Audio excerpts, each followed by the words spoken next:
Good morning, children. I hope you have seen the previous video where I have discussed about the social contract theory of Locke. And here in this video, I am going to critically evaluate the Locke's theory of social contract, children. So earlier, as I told you, the theories has been given by different political thinkers to prove the existence of the origination of the state. Earlier was divine theory, then this theory known as the social contract theory. Social contract theory was being given by three political thinkers, children. Their name are as follows, children. Their name is Hobbes, Locke, and Rousseau. So here, these three political thinkers' theories we are going to discuss in depth, children. So for the theory, don't get confused. It's an idea, right, children? It's an built idea, and where the different thinkers gives their the views, what they assessed out from the life, right, children, about the various theories, children. So let's start with obviously this video is in continuation with the previous video. So let's start with the Locke theory, and I'm going to now criticize. That means I'm going to critically evaluate the Locke's theory, right? And let's see on what points did the Locke theory was critically evaluated, children. Let's start. Now, the critical evaluation of Locke's theory, children, let's see now. Locke's conception of the state of nature is again realistic, though he has given the concept of a state of nature, children. But various thinkers criticized this. Why? It is indeed an exaggeration to say it was a state of peace, harmony, and order. It appeared too idealistic to be true. Various thinkers simply criticized this theory. Why? Because in the state of nature, he simply stated that it was a state of peace and harmony and order. So various thinkers simply criticized this theory because it was not possible to always maintain peace and harmony. There has to be war and chaos, children. That's why his theory was literally rejected. Next, Locke's conception of natural right and natural law is again unrealistic, vague, and unacceptable. There cannot be any law or right without the state. Locke's position was simply unduly big and firm faith in human nature and human reason. Children, Locke has not given priority to the state, and then he taught about the natural rights and natural laws, which cannot be possible without the state, children. Next, like all other social contractualists, Locke wrongly holds that the state is a creation of human will and that it is a man-made machine, children. Next, history gives no proof of a contract, and we find Locke talking of not one but two contracts. See, history has never given proof about two contracts has been built up and then the state is formed, children. Right, a state is being evaluated slowly and gradually, children. So here, again, it is rejected. In practice, the government exercises all the power of the state. It is not as limited as suggested by Locke. He wrongly holds the government to be an utterly limited agency of sovereign community, children. Next, Locke was wrong in accepting the right to revolt, children. No society and no state grant or can grant such a right. Locke make revolutions very easy. Revolutions do come, and these have come in several societies, but in no society people enjoy the right to revolt. There can be no legitimate right to revolt against the state. So Locke simply supported the revolt, but it is again unrealistic, and the reason I have already explained you. Next, children. The Locke's theory was wrong in accepting Locke's social contract theory lacks objectivity, children. What do you mean by that? Let's see. He was committed to support the case for the supremacy of British Parliament and to project the philosophy of glorious revolution. He did it through this theory of social contract. He used it as a means to committed end, children. Next, Locke was an individualist. He wanted to build a very strong case in favor of individual right and freedom. He did so on the basis of his theory in natural right and natural laws. It was indeed an unscientific and theoretical basis. In the age of science and with the development of reason, man lost faith in this basis, and consequently in the 19th century, the philosophy of individualism came to be helpless and confused. No one can really accept the theory of natural right and natural laws, children. So on all these points, children, his theory is rejected, children. Now let's see another political thinker that is coming up, children, and his name is Rousseau, and he has given his views on social contract theory. So I hope so people have understood that earlier two political thinkers have given their views.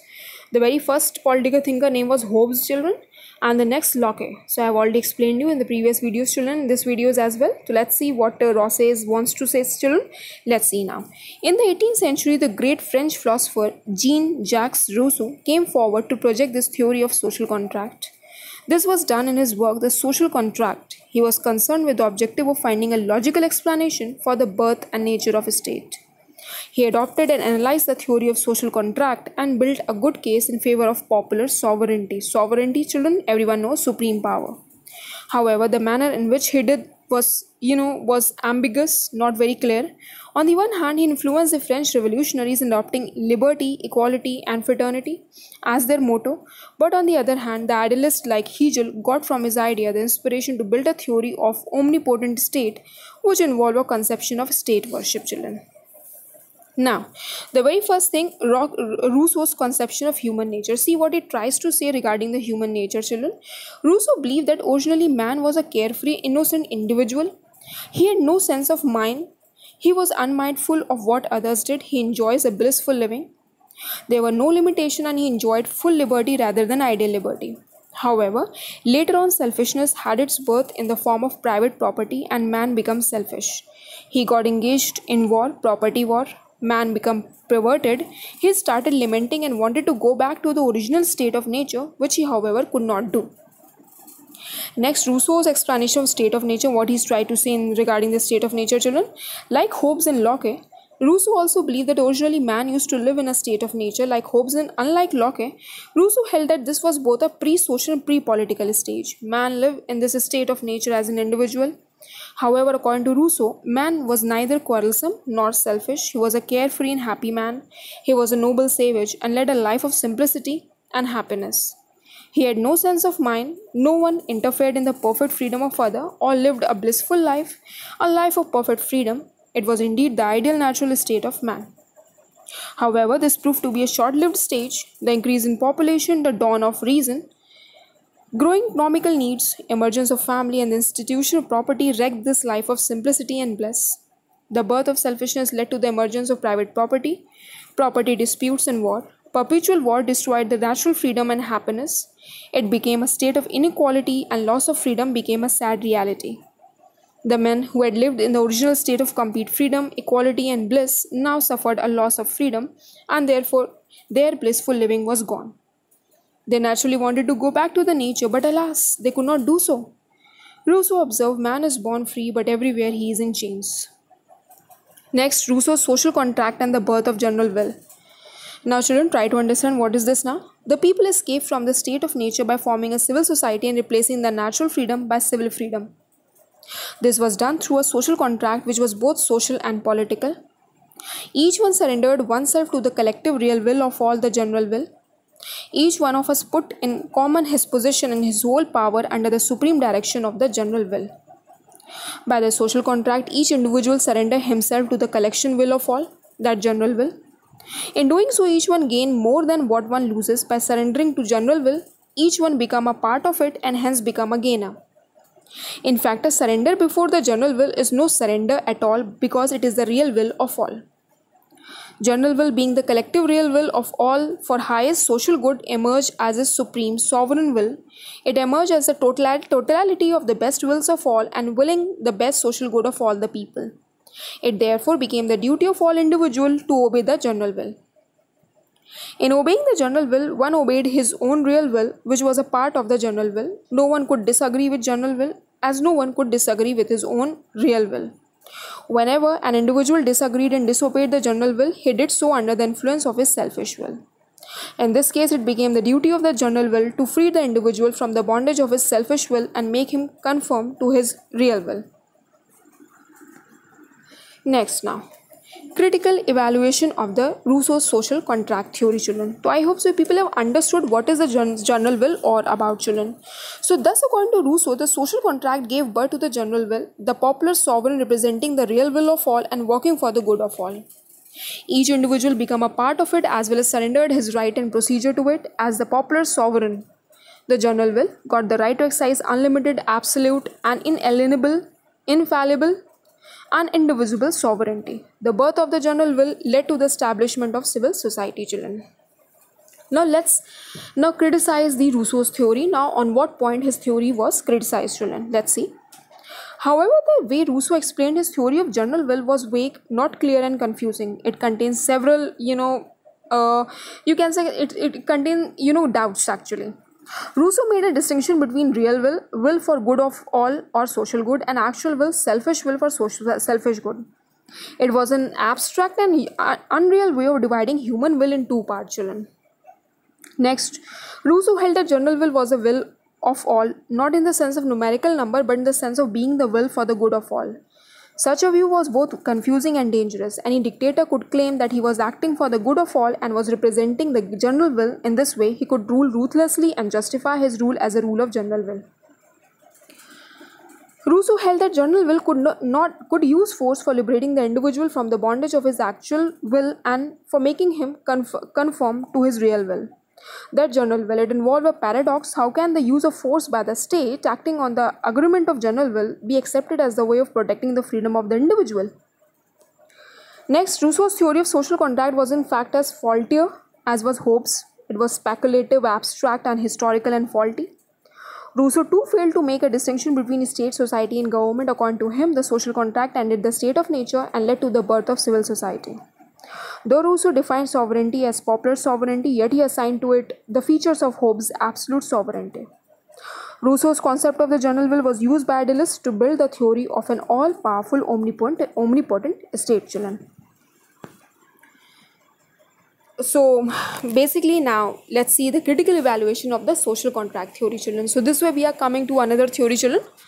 And this is a social contract theory. Now in common I want to criticize. Now here various political thinkers criticize the social contract theory in common, children. Now on what basis they criticize? They said it is unhistorical. History of human civilization contain no proof of social contract. Next, state of nature is a fiction. There is again no proof of the existence of pre-social, pre-political state of nature in which each man used to live as an individual. Even we may accept it for the purpose of theory, it becomes impossible to ascertain its true nature. Hobbes defined it as a state of anarchy, chaos, and wars. Locke said it was a state of peace, order, and harmony, and Rousseau said originally it was a state of bliss, but later on it came to be a state of anarchy, chaos, selfishness, and war. Third, a state is not a man-made machine. Social contract theory wrongly projects a state as a man-made institution which had its birth through a social contract of the people. A state is a natural human institution that came to existence through a natural process of social evolution. Fourth, no contract can be really possible without the state and law. The social contract theory wrongly advocates that state came into existence through a binding social contract. Contract binds only the party, not their successor. Again, it is criticized, children. Let us assume for the sake of argument that there was made a binding social contract by the people living in the state of nature. Now as per the dictates of law, a contract binds only the parties and it ends when the party die. Hence even if a contract was signed, it could not have been binding for a king. It ended with the death of the parties to the contract, children. Unreality of natural right and laws. Hobbes assumed the presence of some natural right even when there was anarchy in the state of nature. Locke based his whole theory on the theory of natural right and natural law. Rousseau also accepted the right of the people to enter into a social contract. However, the doctrine of natural right has been unreal and imaginary. There could be no right prior to the birth of a civil society. Right? Next, membership of a state is not voluntary, children. The social contract theory wrongly suggests that membership of state is voluntary and that relationship between individual and state is based on contract. The truth is that the state is natural necessity of man and he becomes a citizen of a state by birth and not by choice. Further, is a state which can grant citizenship to a person. The person cannot contract to attain statehood. Next, children, it is a dangerous theory. Now, that means all political thinkers literally rejected the social contract theory just like the divine theory, children. On what basis? They simply declared it as a dangerous theory. How? Social contract theory was used by Hobbes to build a case in favor of absolute sovereignty of the ruler. Locke used it to advocate the right of the people to revolt and the concept of a very limited government. Rousseau used it to build a case in favor of popular sovereignty, but in the process, he paved the way for the idealists to use it for building a theory of an omnipotent state. Thus, social contract theory is a dangerous theory because it can be subjected to different and opposed interpretation. So here we are coming to the end of the video, children. I hope you people have understood about all the theories, children. You need to refer to the previous videos as well. And if you have a problem, you can clear doubts as well, children. Till then, thank you.